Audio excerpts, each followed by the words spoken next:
bugar, kita bisa perawatan selain olahraga. Jangan khawatir lah, mama muda.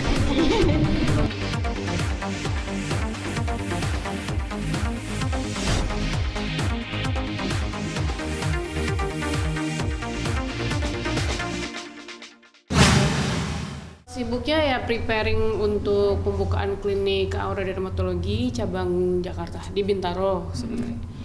Dan alhamdulillah setelah persiapan gitu kan, WFH gitu, terus akhirnya kita udah bisa buka.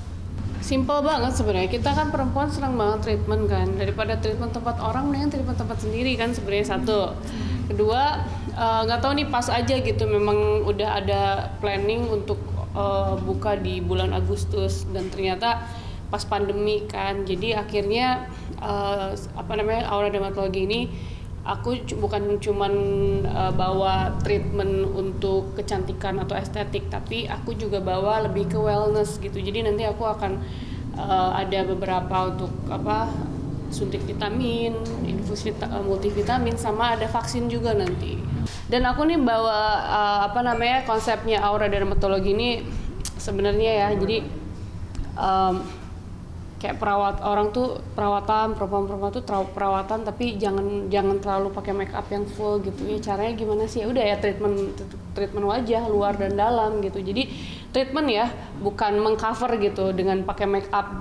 Hari gini kan masih banyak banget anak-anak milenial juga yang kayak make upnya tebel gitu. Aku tutupin foundationnya tebel karena kulitku hitam atau mungkin ada noda-noda gitu. Nah, caranya bukan tutup pakai make up, tapi caranya di treatment gitu. Gimana ya treatment gitu, kayak misalkan ya facial, kita harus aware gitu, atau mungkin kita punya infus multivitamin, ada vitamin C-nya juga, ada whiteningnya juga gitu, dan itu insya Allah aman. Jadi nggak perlu cover dari cover pakai make up gitu. Less is more ya, maksudnya semakin simple itu semakin kelihatan cantiknya gitu. Makanya aku bilang dari dulu, kalau kalian tahu, maksudnya dari aku mulai muncul jadi artis, kayaknya make upku juga standar, rambutku tuh gini terus dari dulu gitu kan. Aku nggak pernah pakai yang istilahnya make up yang terlalu full gitu. Nah, itulah maksudnya, kayak aku suka banget treatment tuh karena aku nggak mau pakai makeup terlalu full. Gimana caranya? Ya udah kita treatment wajah terus gitu, kayak pakai alat misalkan kayak orang mau tirus kan, pakai pakai shading tebel gitu, wah full banget, jadi kalau kena matahari tuh udah kelihatannya udah udah full banget gitu. Nah, aku tuh nggak mau. Caranya gimana? Kayak ya udah kayak treatment sebelum aku punya klinik kan, kayak pengen ini dong pakai alat gitu, tirusin, terus kayak pengen glowing, jadi nggak perlu pakai bedak banyak gitu loh. Dan kebetulan di klinik aku nih tagline-nya natural beauty, jadi memang kita juga pakai bahan-bahan alami. Misalkan ya, aku kasih contoh, misalnya kita punya produk itu ada biji bunga mataharinya gitu, kita tuh harus tahu ini fungsinya buat apa gitu kan. Tapi jujur kalau untuk awet muda aku nggak pakai obat-obatan apapun. Aku juga lebih tradisional, kayak misalkan minum jamu tiap hari. Jauh sebelum ada pandemik ya, orang kan baru aware dengan jamu, minum jamu supaya ini supaya itu, padahal herbal kita tuh tanaman-tanaman herbal terus tradisional gitu, itu tuh manfaatnya banyak banget selain ke kulit ya. Kalau olahraga aku ya ada tenis.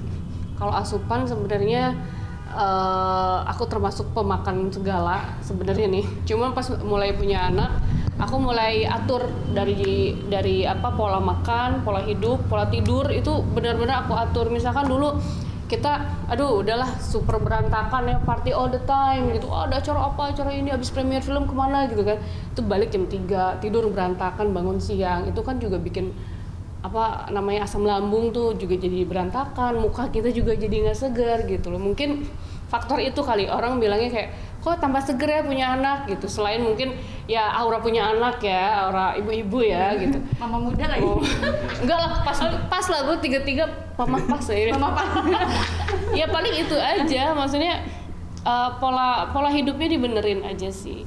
Pola makannya juga yang biasanya makan siang tiba-tiba jam berapa, makan malam tuh ada aja orang, kita makan kemana yuk? Bisa jam 8, jam 9, itu kan nggak bagus gitu. Jadi jam 9 kalau bisa udah tidur.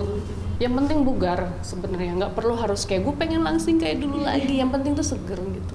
Gitu aja sih. Karena kalau pengen langsing itu Maksudnya kita bisa perawatan selain olahraga gitu kan, maksudnya kayak aduh nih agak buncit, agak ini, aduh pipi agak tembem, ya udah kita ada perawatan gitu. Klinik kan juga maksudnya dari dulu kan menyediakan itu, di sini juga kita menyediakan, jadi ya jangan khawatir lah mama muda. Jadi sebenarnya cita-cita aku tuh sebelum aku nikah tuh aku selalu bilang, aduh 2020 harus punya sesuatu nih gitu, apa ya gitu. Itu dari 2019 actually, pengen punya apa gitu, karena kan suatu hari aku pasti akan retired dari entertain gitu kan, karena memang nomor satu aku anak family ya, aku nggak mau yang terlalu banyak ninggalin gitu. Kalau syuting kan seharian bisa ninggalin, tapi kan kalau kerja kayak gini kan aku cek abis itu cuma 6 jam aku balik ke rumah, atau mungkin dia bisa bawa aku bawa dia ke sini gitu kan, tetap video call, jadi aku masih punya waktu buat dia gitu. Aku termasuk yang ini ya, karena kebetulan kan si Erik tuh suamiku di Thailand. Satu ke lockdown, sekarang baru buka nih, tapi ternyata dia dapat beberapa film di sana sama ada perusahaan ada production house dari Thailand sama Amerika ya kalau nggak salah. Jadi kayak I have to stay here karena memang dia ada kerjaan, dia bilang gitu.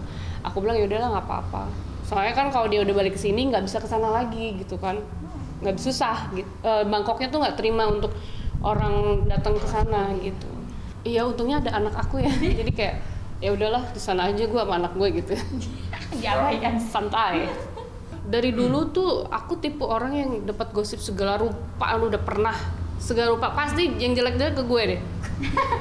Kalau lu sadar gitu pasti apa aja yang jelek, dan karena aku pikir gini, ngapain kita membenarkan sesuatu yang bukan memang nggak ada apa-apa gitu loh. Jadi prinsip hidup aku ya nggak perlu membenarkan sesuatu dan nggak perlu bilang sama orang kalau gue baik gitu, nggak apa-apa. Waktu itu akan menjawab semuanya kok. Dan maksud aku kayak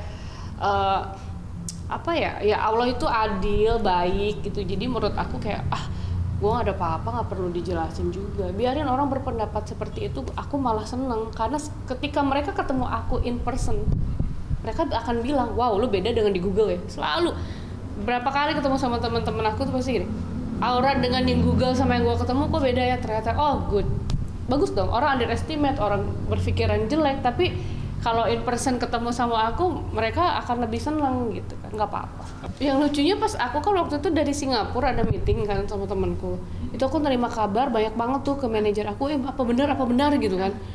Aku apa benar, ini apaan, baru landing tuh banyak banget kayak, kalian lu cerai. Terus pas aku balik, aku bilang Erik, terus kayak katanya kenapa banyak banget yang DM gue kata we are divorced gitu, netizen lah pada DM, terus pada apalah gitu. Aku ya lucu aja gitu, sotoy. Terus nanggepinnya gimana? Sampai aku nanya ke temen aku, kayak ada temenku pengacara tuh si Tantri, Tan kok bisa bilang gue cerai di pengadilan agama, emang ada yang di Jakarta Selatan kan? Aku sampai cross check, itu tahu dari mana, nggak tahu mbak, saya juga dari media begitu. Aku juga ya sudahlah biarin aja. Terus lo menanggapinya gimana? As always, biasa aja. Mau gimana? Santai aja. Eriknya gimana, Erik tanggapan? Ikutan panik apalagi dia. Kata gitu udah. Dia super cuek, parah dia.